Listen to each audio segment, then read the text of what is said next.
Bonjour, passionnés, de finance. Bienvenue sur la chaîne.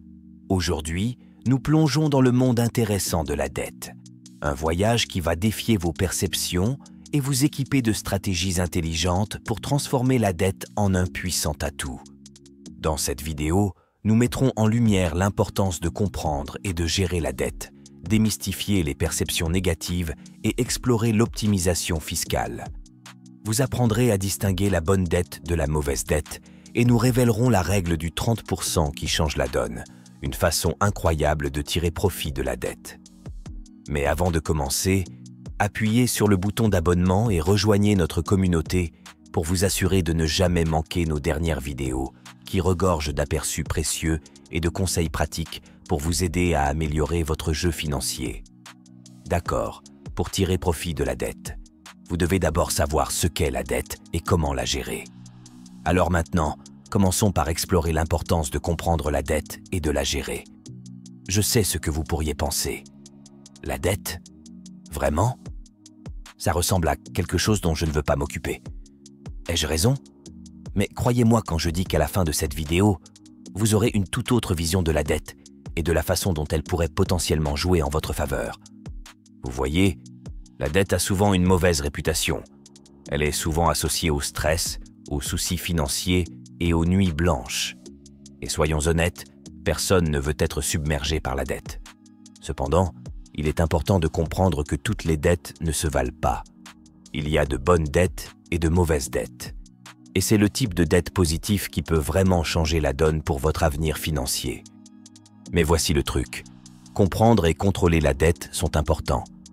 Il ne s'agit pas de collecter aveuglément des dettes, mais de prendre des décisions éclairées et d'utiliser correctement la dette. Cela inclut la compréhension des conditions de vos prêts, la compréhension des taux d'intérêt et la mise en place d'un plan de remboursement clair. C'est un peu comme naviguer sur un navire en pleine mer agitée. Vous avez besoin d'un capitaine solide. C'est vous qui sait comment naviguer et mener le navire vers des eaux financières plus calmes. Maintenant, vous pourriez vous demander « Pourquoi s'embêter avec la dette? Ne puis-je pas simplement vivre sans dette ?» Et même si vivre sans dette semble fantastique en théorie, ce n'est pas toujours l'approche la plus pratique. Parfois, utiliser la dette peut ouvrir des portes et des opportunités qui seraient autrement inaccessibles. Mais n'oublions pas l'importance de la gestion responsable de la dette. Il ne s'agit pas de maximiser les cartes de crédit ou de contracter plus de dettes que vous ne pouvez en gérer. Il s'agit de comprendre vos limites financières, de créer un budget et d'avoir un plan clair pour le remboursement de la dette. C'est un peu comme être le chef d'orchestre de votre propre symphonie financière, orchestrant tous les éléments pour créer une vie harmonieuse et prospère. Un aspect clé de la gestion de la dette est d'être conscient de votre cote de crédit. Votre cote de crédit est le reflet de votre solvabilité et joue un rôle significatif dans votre capacité à emprunter de l'argent. En maintenant une bonne cote de crédit, vous pouvez accéder à des taux d'intérêt plus bas et à de meilleures conditions de prêt, ce qui vous fait économiser de l'argent à long terme. C'est un peu comme avoir un billet d'or qui ouvre des portes à de meilleures opportunités financières. De plus, comprendre les différents types de dettes peut vous aider à prendre des décisions éclairées. Il y a la dette garantie, qui est garantie par une garantie comme un prêt automobile ou une hypothèque. Et il y a la dette non garantie, qui ne nécessite pas de garantie comme les dettes de carte de crédit ou les prêts personnels. Chaque type de dette comporte ses propres risques et avantages, et connaître la différence peut vous permettre de faire des choix judicieux. Lors de la gestion de la dette, il est important de donner la priorité à vos paiements. Concentrez-vous sur le remboursement de la dette à intérêt élevé en premier, car elle peut rapidement s'accumuler et devenir un fardeau.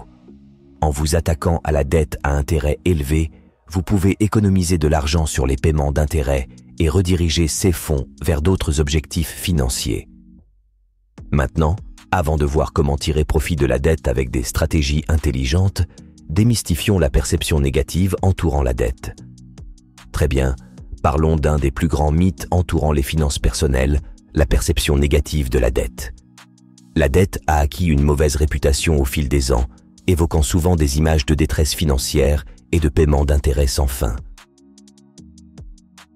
Mais que diriez-vous si je vous disais que toutes les dettes ne se valent pas? Attachez vos ceintures, car nous sommes sur le point de démystifier ces idées fausses et d'éclairer le côté positif de la dette. Parlons d'un sujet brûlant, l'immobilier. Investir dans l'immobilier peut être une excellente forme de bonne dette. Lorsque vous achetez une propriété, vous utilisez essentiellement l'argent d'autres personnes pour faire croître votre richesse. Comment cela fonctionne-t-il?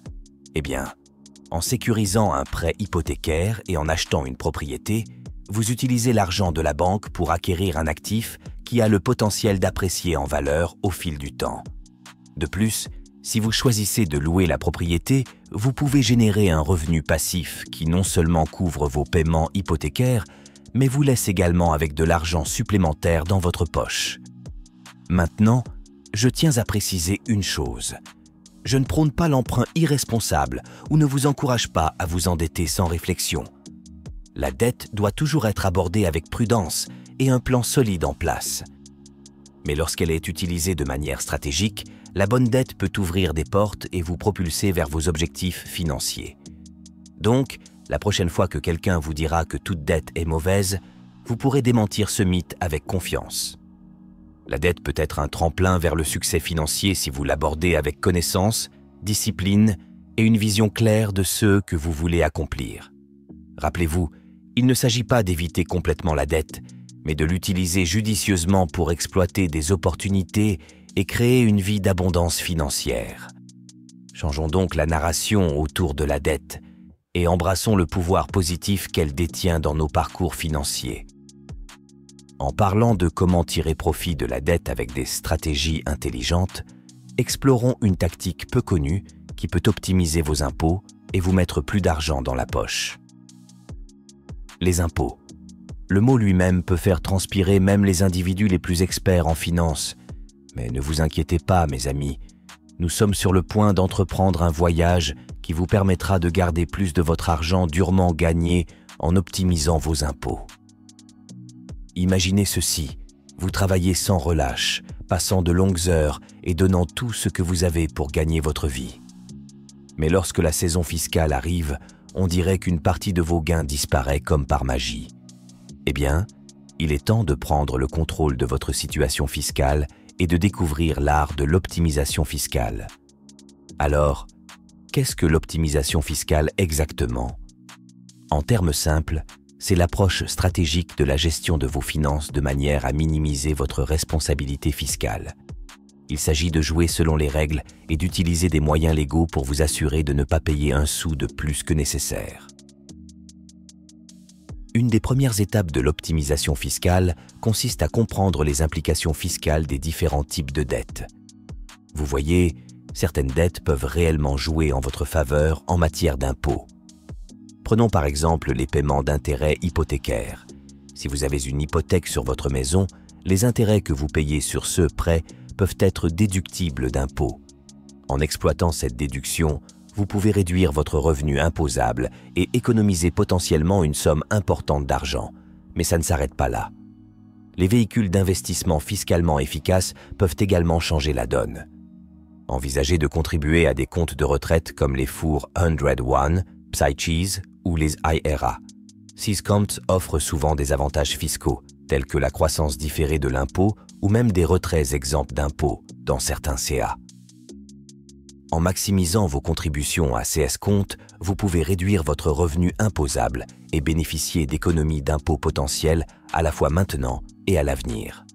Maintenant, parlons de quelque chose qui peut sembler un peu illogique mais qui peut être incroyablement efficace, capitaliser sur les impôts sur les gains en capital. Lorsque vous vendez un investissement qui a pris de la valeur, vous pouvez être soumis à des impôts sur les gains en capital. Cependant, voici où la magie opère. Si vous conservez votre investissement pendant plus d'1 an, vous pouvez être admissible au taux d'imposition sur les gains en capital à long terme, qui sont généralement inférieurs au taux d'imposition sur le revenu ordinaire. En chronométrant stratégiquement vos ventes d'investissement et en profitant de CS taux plus bas, vous pouvez optimiser votre charge fiscale et conserver plus d'argent dans votre poche. Un autre domaine d'optimisation fiscale réside dans les déductions et crédits d'impôt. Ne négligez pas ces joyaux cachés. Les déductions réduisent votre revenu imposable, tandis que les crédits fournissent une réduction dollar pour dollar de votre responsabilité fiscale. Assurez-vous d'explorer toutes les déductions et crédits disponibles pour vous, tels que ceux liés à l'éducation, à la propriété immobilière et même aux améliorations énergétiquement efficaces de l'habitat. Chaque dollar économisé grâce à ces réductions d'impôts s'accumule, vous permettant de conserver plus de votre argent durement gagné. Voici maintenant un conseil d'expert pour vous. Envisagez de consulter un professionnel de l'impôt qualifié. Il possède une richesse de connaissances et d'expertise dans la navigation du paysage fiscal en constante évolution. Ils peuvent vous aider à identifier des opportunités d'optimisation fiscale spécifiques à votre situation financière unique et veiller à ce que vous tiriez le meilleur parti des avantages fiscaux disponibles. Rappelez-vous, l'optimisation fiscale consiste à être proactif et bien informé. Gardez un œil sur les changements dans les lois et réglementations fiscales car ils peuvent avoir un impact significatif sur vos stratégies de planification fiscale. En restant à jour, vous pouvez adapter votre approche et continuer à optimiser vos impôts année après année. Mes chers aventuriers financiers, embrassez le pouvoir de l'optimisation fiscale. Prenez le contrôle de votre situation fiscale, explorez les déductions et crédits, chronométrez stratégiquement vos ventes d'investissement et recherchez des conseils professionnels en cas de besoin. En le faisant, vous conserverez plus de votre argent durement gagné dans votre poche, vous permettant d'atteindre vos objectifs financiers et de vivre votre vie selon vos propres termes. Maintenant que nous sommes dans l'état d'esprit d'optimiser nos finances, parlons du concept de bonne dette par rapport à mauvaise dette. Comprendre ce concept vous aidera à tirer profit de la dette. Au fait, si vous appréciez cette vidéo jusqu'à présent et que vous voulez plus de contenu comme celui-ci, commentez le mot « plus » pour que je le remarque. Avec cela étant dit, poursuivons et plongeons dans le concept de bonne dette par rapport à mauvaise dette. Comprendre la différence entre bonne dette et mauvaise dette. Cette connaissance vous permettra de faire des choix financiers judicieux et de vous ouvrir la voie vers la prospérité. Alors accrochez-vous et embarquez pour ce voyage éclairant. Imaginez ceci. Vous avez 2 cartes de crédit en main. L'une offre un taux d'intérêt ridiculement élevé, tandis que l'autre propose un faible taux d'intérêt avec des avantages attrayants. Laquelle choisiriez-vous? Eh bien, mes amis, c'est la première étape pour distinguer entre bonne dette et mauvaise dette. La bonne dette, comme son nom l'indique, est un investissement dans votre avenir. Elle implique d'emprunter de l'argent pour des choses qui prennent de la valeur ou génèrent un revenu avec le temps. Permettez-moi de vous donner quelques exemples pour clarifier ce concept. Imaginez que vous envisagiez d'acquérir une éducation. Que ce soit pour obtenir un diplôme ou suivre une formation spécialisée, investir dans votre éducation est un excellent exemple de bonne dette. Pourquoi? Parce que l'éducation augmente vos connaissances, vos compétences et votre potentiel de gain futur. C'est un investissement qui peut rapporter gros à long terme. Une autre instance de bonne dette est de démarrer votre propre entreprise. L'entrepreneuriat comporte des risques, mais il offre également un immense potentiel de croissance financière. En empruntant stratégiquement de l'argent pour lancer votre entreprise, vous utilisez la dette pour créer des opportunités, générer des revenus et construire une entreprise prospère. Il s'agit de prendre des risques calculés et d'avoir confiance en votre vision entrepreneuriale. Maintenant, changeons de sujet et parlons du côté sombre de la dette, la mauvaise dette. C'est le genre de dette qui vous laisse sentir piégé, financièrement épuisé et remettant en question vos choix de vie. Croyez-moi, nous avons tous été là. La mauvaise dette est généralement associée à des achats qui perdent rapidement de la valeur ou qui ne sont pas essentiels. Nous parlons ici de dettes de cartes de crédit à taux d'intérêt élevé pour des frénésies d'achats impulsifs, des vacances de luxe ou des dîners dans des restaurants chics tous les 2 jours. Ce sont les types de dettes qui peuvent vous entraîner sur un chemin financier périlleux si elles ne sont pas gérées avec sagesse. Alors, comment différencier la bonne dette de la mauvaise dette? Eh bien, voici une règle d'or. La bonne dette est un investissement qui augmente votre valeur nette, tandis que la mauvaise dette est une responsabilité qui la diminue. Simple, non? Maintenant, je sais ce que vous pensez. Et mon prêt automobile ou mon hypothèque, sont-ils considérés comme de bonnes ou de mauvaises dettes? D'excellentes questions. Abordons-les une par une.